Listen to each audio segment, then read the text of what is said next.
बच्चों, आज हम इस वीडियो में इस चैप्टर की एक्सरसाइज करेंगे, ठीक है ना। इससे पहले दो वीडियो में मैंने ये चैप्टर को कवर कर दिया है। इसमें आपको समझा दिया है कि इस चैप्टर में था क्या, ठीक है। और आपको उसी दो वीडियोस में इस चैप्टर के जो की पॉइंट्स हैं, जो मैंने इंपॉर्टेंस पॉइंट्स हैं जो आपको एग्जाम सेंटर तक याद रखने हैं, ठीक है ना। जो तो वो सारे के सारे मैंने पिछले वीडियो में आपको हाईलाइट कर दिए थे। तो ये चैप्टर ऑलमोस्ट पूरा फिनिश हो चुका था, ठीक है, लास्ट टू वीडियोस में। तो अगर आपने इस चैप्टर को पढ़ना है तो आप पहले लास्ट टू वीडियोस देखिए, ठीक है। इसका फर्स्ट पार्ट और सेकंड पार्ट देखिए। ये इस चैप्टर का थर्ड पार्ट है जिसमें हम एक्सरसाइज करेंगे इस चैप्टर की, ठीक है। चलो, तो अब स्टार्ट करते हैं हम एक्सरसाइज।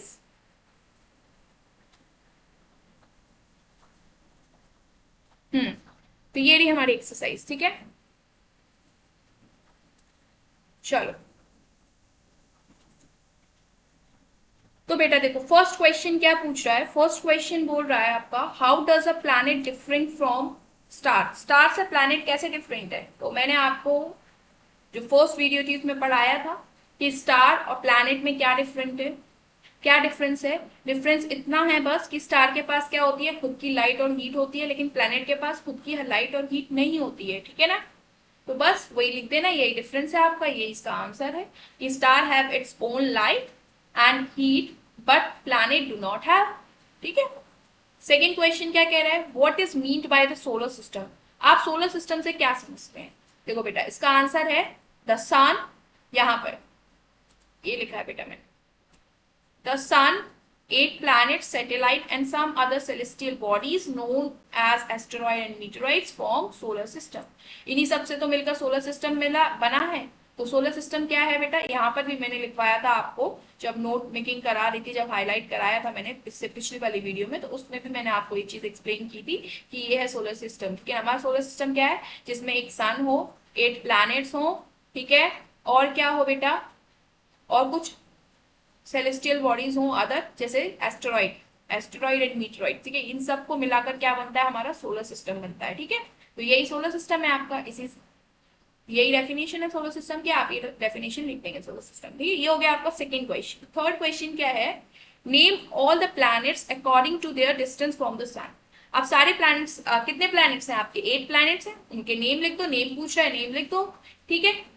और किसके अकॉर्डिंग लिखना है, सन के डिस्टेंस के अकॉर्डिंग, कि सन से वो कितनी दूरी पे। सबसे पहले जो सब सन के सबसे पास है वो लिखेंगे, फिर उससे दूर, उससे दूर, उससे दूर, ऐसे करके। तो जैसे सबसे पास क्या है, मरकरी, फिर वीनस, फिर क्या आता है अर्थ, तीसरे नंबर पे अर्थ आता है, फिर Mars, Jupiter, Saturn, Uranus and Neptune.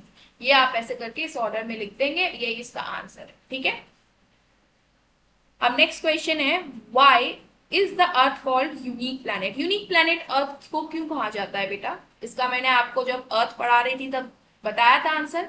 क्यों, क्योंकि इस पे कुछ फेवरेबल कंडीशन है हमारे प्लैनेट पे, अर्थ पे, ठीक है, जो लाइफ एक्सिस्टेंस को क्या करती है, सपोर्ट करती है। वो फेवरेबल कंडीशंस क्या है, दो कंडीशंस है। एक क्या, हमारा जो अर्थ है वो ना ज्यादा गर्म है ना ज्यादा ठंडा है, ठीक है ना। दूसरा कंडीशन क्या थी बेटा, दूसरा कंडीशन ये थी कि उस पे एयर और वाटर अवेलेबल है, जो हमारे सर्वाइवल के लिए बहुत ज्यादा जरूरी होती है, क्योंकि ऑक्सीजन कहाँ से मिलती है, हमें एयर से मिलती है, ठीक है ना। समझ में आई। और ये देखो बेटा, इसका अगर आंसर आपको लिखना है तो मैंने यहाँ पर हाईलाइट कराया था, ये बोला पॉइंट, ये रहा पूरा पॉइंट, ठीक है। ये हाईलाइट कराए थे बेटा, यही है, यहाँ से लेके यहाँ तक का आप लिख देंगे डी का आंसर, ठीक है। जिसमें मैंने जो अभी आपको एक्सप्लेन किया वही लिखा हुआ है।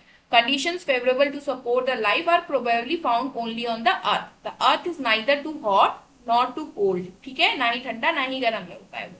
It has water and air, water and air दोनों होती है उस पर, जो हमारे सर्वाइवल के लिए क्या है बेटा, असेंशियल है। क्या है सर्वाइवल के लिए, असेंशियल, ठीक है। और हमें एयर से क्या मिलता है, ऑक्सीजन मिलती है, ठीक है ना। तो यही सब कारण की वजह से, because of these reasons the earth is a unique planet in the solar system, ठीक है। चलो,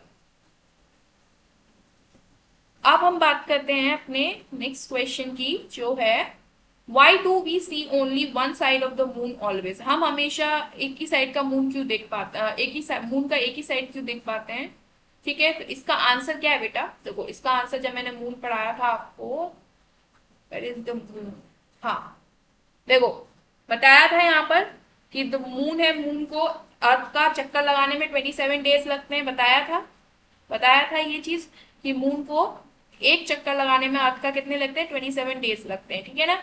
तो ये क्या है बेटा, इसकी वजह से ही हम एक ही तरफ का तो मून देख पाएंगे। अब 27 डेज बाद फिर वापस आए तो आएगा तो फिर दूसरा स्फेयर आ जाएगा, एक तो छुपा ही रहेगा ना बेटा, हमेशा एक साइड छुपा रहेगा, एक ही साइड तो दिख रहा होगा हमें जो हमारे साइड पे होगा, ठीक है। तो बस वही लिखा है, इसी की वजह से हम क्या है, एक ही साइड है जो मून का वही देख पाते हैं, ठीक है, दोनों साइड नहीं देख पाते हैं। तो ये यहां से लेके ई, यहां से लेके यहां तक आपका आंसर ई का है, ठीक है। चलो अब नेक्स्ट क्वेश्चन है हमारा, what is the universe. Universe क्या है, क्या है बेटा यूनिवर्स। मैंने क्या बताया था, ग्रुप ऑफ स्टार मिलाकर क्या बनाती है, गैलेक्सी। ग्रुप ऑफ गैलेक्सीज मिलाकर क्या बनाती है, यूनिवर्स। तो वही लिखा है, millions of galaxies together form universe, यही यूनिवर्स है, क्या है, millions of galaxies together form universe, ठीक है। देखो यहां पर बताया था मैंने, इस डायग्राम में बताया था कि जो स्टार्स हैं वो मिलकर क्या बनाते हैं, गैलेक्सी, ठीक है। बहुत सारे स्टार्स का ग्रुप का अगर स्टार है, ठीक है, ग्रुप्स ऑफ स्टार्स को हम क्या कहते हैं, गैलेक्सी। और ग्रुप ऑफ गैलेक्सीज को हम क्या कहते हैं बेटा, यूनिवर्स। इतनी बात समझ में आई, ठीक है।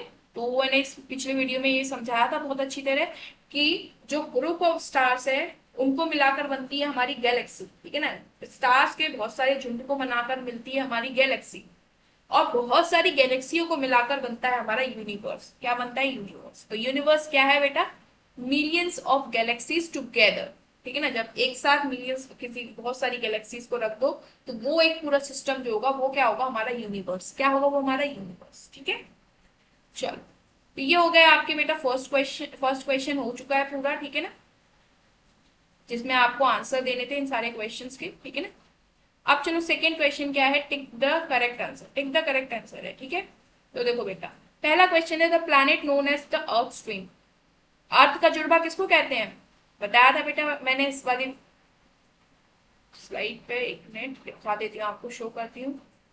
देखो ये करा है अंडरलाइन, वीनस, यहां से लेके करा है बेटा ये अंडरलाइन मैंने, Venus is consider as the earth twin, कराया था कि जुड़वा किसको कहते हैं, वीनस को कहते हैं। क्यों कहते हैं, क्योंकि इसका साइज और शेप क्या है, अर्थ के बराबर है।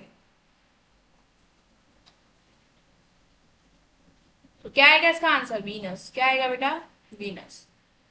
उसके बाद सेकेंड क्वेश्चन है, which is the third nearest planet to the sun. Third nearest कौन है, आप ये भी बताया बेटा यहाँ पर, यही इसी क्वेश्चन में देख लो, मरकरी फर्स्ट नियरेस्ट है, सेकेंड नियरेस्ट वीनस, और थर्ड नियरेस्ट तीसरे नंबर पे कौन है, पास में सन के पास, अर्थ।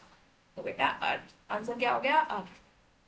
अगर इसका आंसर दे दोगे आप, अगर इसका आंसर आपने लर्न कर लिया तो ये आंसर आप दे ही सकते हैं, ठीक है ना। फिर all the planets move around the sun in a, तो कौन से पाथ में बेटा ये जो जितने भी प्लैनेट्स हैं वो रिवॉल्व करते हैं, उसको नाम क्या है, ऑर्बिट। उसको क्या बोलते हैं हम, ऑर्बिट। और वो ऑर्बिट किस शेप का होता है बेटा, एलोंगेटेड पाथ। किस शेप का होता है, एलोंगेटेड मतलब ऐसा होता है, ना सर्कुलर होता है, बिल्कुल ऐसा होता है, ऐसा ही तो है, ऐसा। तो ये क्या, एलोंगेटेड, ठीक है ना, इसको क्या बोलते हैं बेटा, एलोंगेटेड। तो ना सर्कुलर है, क्या है बेटा, एलोंगेटेड पाथ। दूसरा है the pole star indicates the direction to the north. North side में डायरेक्शन देता है पोल स्टार, पढ़ाया था ये फर्स्ट वीडियो में आपको पढ़ाया था, यहाँ पर बताया भी था आपको। ये नॉर्थ डायरेक्शन कौन इंडिकेट करता है, पोल स्टार, बताया था, वही चीज है, ठीक है। चलो उसके बाद ई है आपका, asteroid are found between the orbits of, किसके बीच में फाउंड होते हैं, मार्स एंड जुपिटर के बीच में एस्टेरॉइड बेल्ट होती है, बताई थी जब यहाँ पढ़ा रही थी मैं कि एस्टेरॉइड बेल्ट किसके बीच में होती है। ये रही एस्टेरॉइड बेल्ट आपकी, ये रही एस्टेरॉइड बेल्ट, किसके बीच में है, जुपिटर और मार्स। तो मार्स और जुपिटर के बीच में है, ठीक है।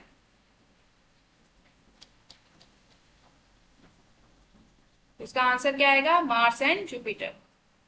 अब करते हैं हम fill in the blanks. Third question क्या है आपका, फिल इन द ब्लैंक्स, ठीक है। चलो ए ऑप्शन, एक ए पढ़ो पहले, ठीक है। ए क्या बोल रहा है कि अ ग्रुप ऑफ, ठीक है, forming various pattern is called a, फिर डैश है, ठीक है ना। तो इसका मतलब है दो डैशेज हैं, वेरियस पैटर्न, तो स्टार का, ठीक है, आप स्टार बोल सकते हैं कि अगर बहुत सारे स्टार हैं, अगर वो किसी एक पैटर्न में लगे हों तो उसको हम क्या बोलते हैं, कॉन्स्टेलेशन बोलते हैं।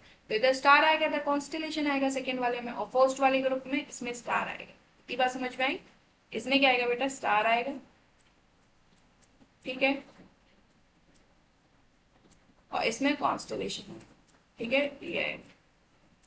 तो हो गया ग्रुप ऑफ स्टार, स्टार का ग्रुप जो एक पैटर्न बनाता है तो उसको हम क्या बोलते हैं, कॉन्स्टेलेशन बोलते हैं। तो कॉन्स्टेलेशन की डेफिनेशन क्या है बेटा, ग्रुप ऑफ स्टार कोई एक पैटर्न बनाते हैं, तो वो पैटर्न हमें जब दिखता है, विजिबल होता है, तो उसको क्या बोलते हैं, कॉन्स्टेलेशन बोलते हैं, ठीक है। Second, a huge system of star is called, star के सिस्टम को क्या कहा जाता है, अभी बताया मैंने इससे पहले वाले क्वेश्चन में, अभी बताया बेटा मैंने, क्या कहा जाता है, गैलेक्सी। यहाँ बताई थी, कहाँ पर, यहाँ पर एक्सप्लेन किया था।